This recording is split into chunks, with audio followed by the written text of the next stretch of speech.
Hi everyone, welcome back to my channel. ఈరోజు custard ఎట్లా చేయాలో చూసేద్దాం. దానికోసం ఫస్ట్ పాలు బాగా మరగబెట్టుకోవాలన్నమాట. నేనైతే టోన్ మిల్క్ కాదు, నేను క్రీమ్ మిల్కే తీసుకున్నాను, బఫెలో మిల్క్ తీసుకున్నాను. సో అది బాగా థిక్గా అవ్వాలన్నా ఏం చేయాలి, కొంచెం వాటర్ లేకుండా చూసుకోవాలి.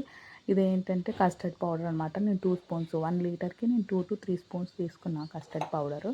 మీరు 3 స్పూన్స్ వరకు తీసుకోవచ్చు, 2.5 3 వరకు తీసుకోవచ్చు. హాఫ్ లీటర్కి, 1 లీటర్ కాదు, హాఫ్ లీటర్కి. దాంట్లో మీరు చల్లని పాలు పోసుకొని మిక్స్ చేసుకోవచ్చు. నేను ఈరోజు నీళ్ళు పోసుకొని మిక్స్ చేసుకున్నాను, ఎందుకంటే అది ఆల్రెడీ మిల్క్ చాలా తిక్కుగా ఉన్నాయి, క్రీమ్ మిల్క్ కదా, అందుకని కొంచెం నీళ్ళు పోసుకొని మిక్స్ చేసుకున్నాను అనమాట. మీరైతే కంపల్సరీ చల్ల పాలతో మిక్స్ చేసుకోండి. అది అయిపోయినాక ఏం చేస్తారంటే పాలల్లో చూడండి అక్కడ తెరులుతున్నాయి కదా, తెరిలిన పాలల్లో వేసేసుకొని దాని తర్వాత మీరు చక్కగా తిప్పేసుకోవాలి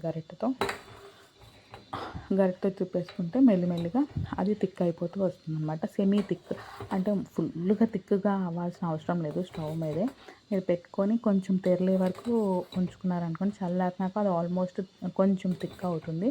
కస్టర్డ్ అనేది బాగా గెడ్డలాగా ఉన్నా కానీ బాగోదు కదా, కొంచెం లిక్విడ్గా ఉంటేనే కొంచెం టేస్ట్ బాగుంటుంది. కాబట్టి మీరు దానికి తగ్గట్టు మీరు చూసుకొని మీరు దింపుకోవాలన్నమాట. కొంచెం థిక్ అయింది, ఇంకా చల్లబడితే ఇంకా కొంచెం థిక్ అవుతుంది, అంత చాలా మనకి థిక్నెస్ అనుకున్నప్పుడు తీసుకోవాలి. చూసారా అప్పుడు థిక్నెస్ ఎట్లా ఉందో, చూస్తుంటే మెల్లిమెల్లిగా అది థిక్ అయిపోతూ ఉంది కదా.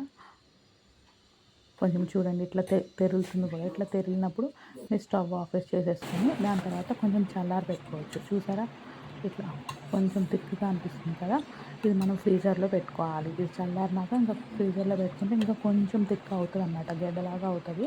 సో మీరు ఏంటంటే ఫస్ట్ అయ్యో ఏంటంటే లిక్విడ్గా వచ్చింది అనుకోబాకండి, మీరు టేస్ట్ చూసినా కానీ బాగుంటుంది. షుగర్ కూడా వేసుకోవాలి, నేను చెప్పడం మర్చిపోయాను, పిండిలోని నేను షుగర్ కూడా వేసాను. హాఫ్ లీటర్ మిల్క్కి నేను nearly 3 to 4 spoons of milk వేసాను. దాని తర్వాత ఇందులో మ్యాంగో వేసేసుకున్నాను.